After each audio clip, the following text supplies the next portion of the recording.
Sebelum video ini dimulai, bolehlah klik tombol subscribe, like, share, apabila perlu, komen yang terbaik tentang video ini. Oke? Skuy! Assalamualaikum warahmatullahi wabarakatuh. Innal hamdalillah nahmaduhu wa nasta'inu wa nastaghfiruh wa na'udzu billahi min syururi anfusina wa min sayyiati a'malina.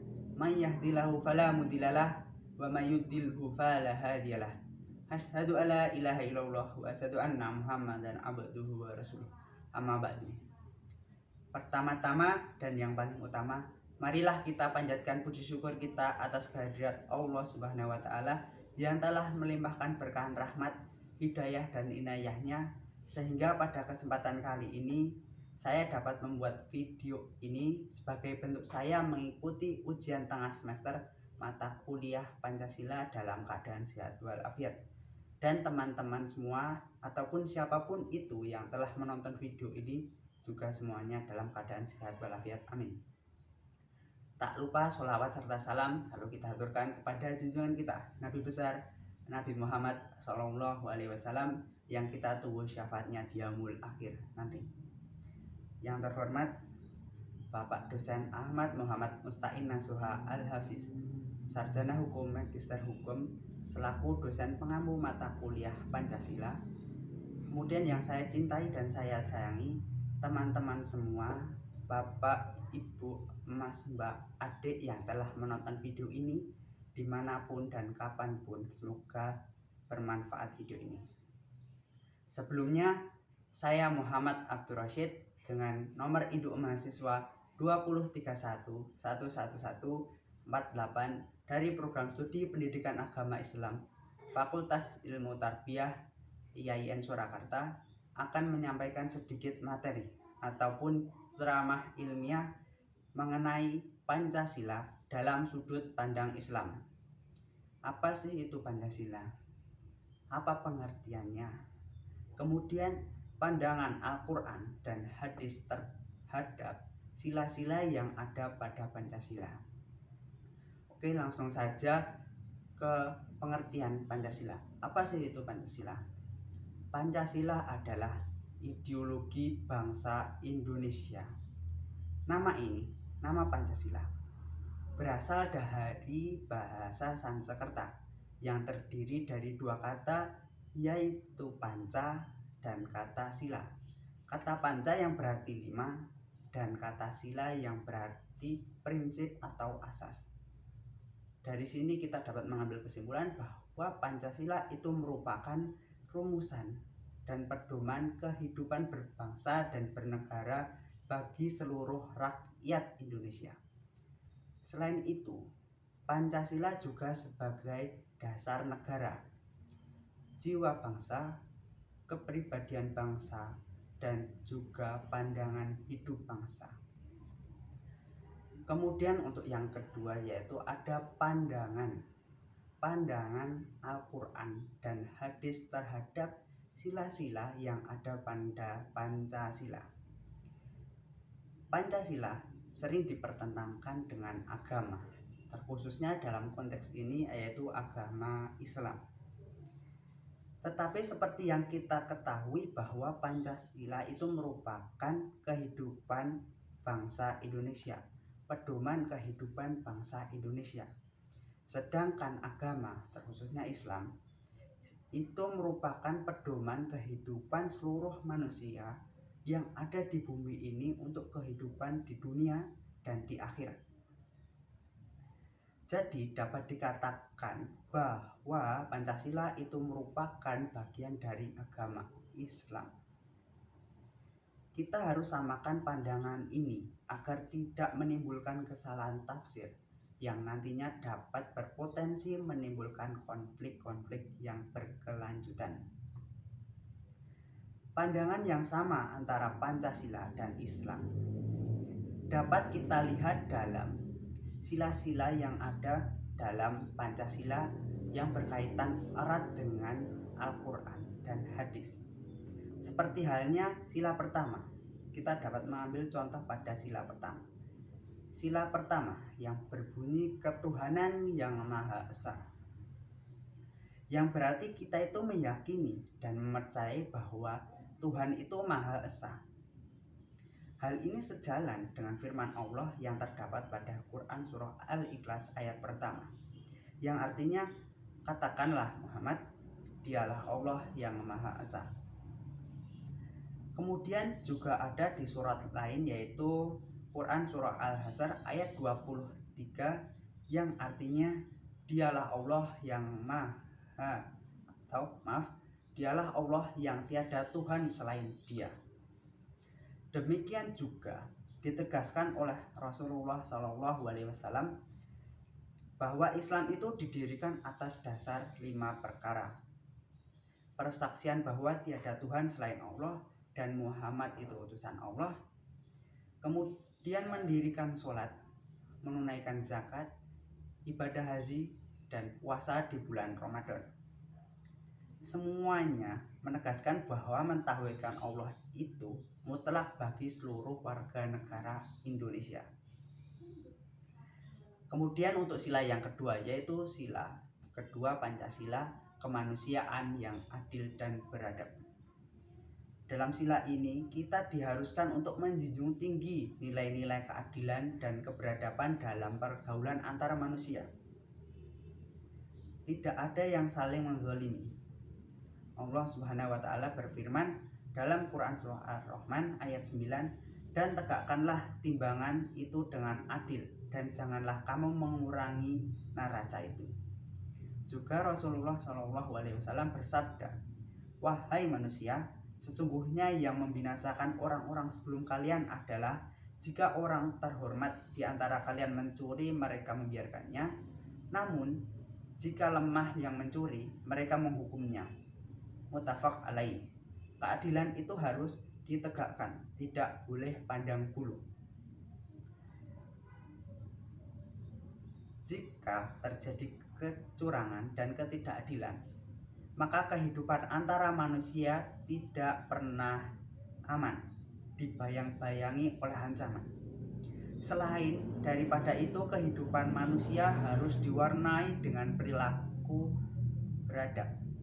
Allah Subhanahu wa Ta'ala berfirman dalam Quran Surah Al-Qalam ayat 4, yang artinya, sesungguhnya engkau Muhammad berada di atas budi pekerti yang agung. Sedangkan Rasulullah SAW bersabda, yang artinya bahwasanya aku Muhammad diutus menjadi Rasul tak lain adalah untuk menyempurnakan akhlak mulia. Hadis riwayat Bukhari. Hal ini semakin menegaskan bahwa adab dan akhlak sangatlah penting dalam kehidupan sehari-hari bagi setiap warga negara Indonesia.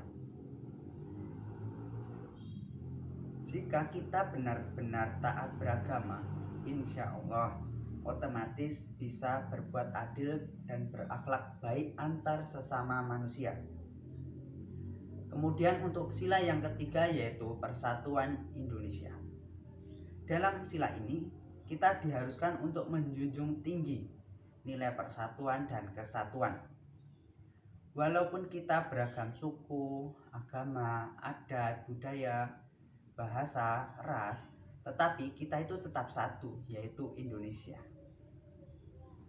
Allah Subhanahu wa Ta'ala berfirman dalam Quran Surah Al-Imran ayat 103, yang artinya, dan berpeganglah kamu semuanya kepada tali agama Allah, dan janganlah kamu bercerai-berai.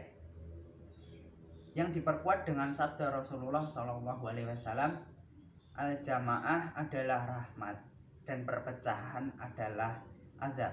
Hadis riwayat Ahmad. Kedua rujukan menegaskan bahwa betapa pentingnya persatuan Indonesia dan nasionalisme, sehingga pada tahun 1919 keluarlah jargon hubul waton minal iman, yang artinya mencintai negara adalah sebagian dari iman. Semangat persatuan bukankah hasil dari konvensi rakyat Indonesia, melainkan semangat oleh nilai-nilai agama yang memandang akan pentingnya jamaah atau persatuan untuk menjaga keberlangsungan Indonesia. bukan pribadi, kelompok, golongan. Dengan begitu, Negara Kesatuan Republik Indonesia akan terus terjaga. Bersatu kita teguh, bercerai kita runtuh.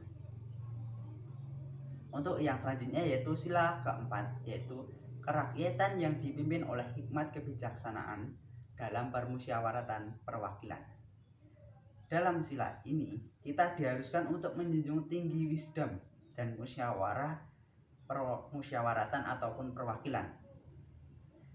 Kita harus menjunjung tinggi nilai musyawarah ini dan dalam menegakkannya dalam politik nasional. Hal ini sejalan dengan Islam yang tertuang pada Quran Surah An-Nahl ayat 125 yang artinya serulah manusia kepada jalan Tuhanmu dengan hikmat dan perjalanan yang baik dan pelajaran yang baik, dan bantalah mereka dengan cara yang baik. Demikian juga dalam Quran Surah Ali Imran ayat 159 yang artinya dan bermusyawarahlah dengan mereka dalam urusan itu. Kemudian apabila kamu telah membulatkan tekad, maka bertawakallah kepada Allah. Sesungguhnya Allah menyukai orang-orang yang bertawakal kepadanya. Yang dikuatkan dengan sabda Rasulullah yang disampaikan kepada Abu Bakar dan Umar. Apabila kalian berdua sepakat dalam musyawarah, maka aku tidak akan menyalahi di antara kamu berdua. Hadis Imam Ahmad. Begitulah ayat Al-Quran dan hadis Rasulullah bahwa kita dalam berpolitik sangat diperlukan pikiran dan sikap yang bijak dengan melibatkan hati nurani dan martabat. Demikian pula juga dalam urusan pembuatan keputusan hendaklah lebih diutamakan dengan cara musyawarah dan mufakat. Jika upaya ini gagal, barulah dilakukan dengan voting. Itulah yang menjadi persoalan dewasa ini, bahwa ada kesan bahwa pilihan langsung merupakan praktek demokrasi yang kurang sejalan dengan rambu-rambu Pancasila. Kemudian yang ada terakhir yaitu sila kelima, keadilan sosial bagi seluruh rakyat Indonesia. Kita bertanggung jawab untuk bersama-sama menegakkan keadilan dalam kehidupan sosial dan tidak ada diskriminasi. Rumusan ini sejalan dengan firman Allah pada Quran Surah An-Nahl ayat 90 yang artinya sesungguhnya Allah menyuruh kamu berlaku adil dan berbuat kebajikan, memberi kepada kaum kerabatnya, dan Allah melarang dari perbuatan keji, mungkar, dan permusuhan. Dia memberi pengajaran kepada kamu agar dapat mengambil pelajaran. Hal ini dikuatkan dengan sabda Rasulullah SAW, carilah keriduanku dengan berbuat baik kepada orang-orang lemah kalian, karena kalian diberi rezeki dan ditolong disebabkan orang-orang lemah kalian. Disahihkan oleh Al-Imam Al-Albani. Betapa anjuran untuk berbuat adil dan kebajikan untuk seluruh rakyat Indonesia tanpa ada diskriminasi. Pembangunan ekonomi yang seharusnya diperjuangkan adalah ekonomi kerakyatan, ekonomi syariah, bukan ekonomi kapitalis yang berdampak terhadap ketidakmerataan kekayaan negara untuk rakyat Indonesia. Sekian yang dapat saya sampaikan pada ceramah ilmiah kali ini. Apabila ada kesalahan, saya mohon maaf. Terima kasih telah menonton video ini dan sampai akhir pula. Jangan lupa klik tombol subscribe dan berikan like, share. Apabila perlu, berikan komen kalian yang terbaik tentang video ini. Terima kasih. Subhanakallahumma wa bihamdika asyhadu alla ilaha illa anta astaghfiruka wa atubu ilaik. Wassalamualaikum warahmatullahi wabarakatuh.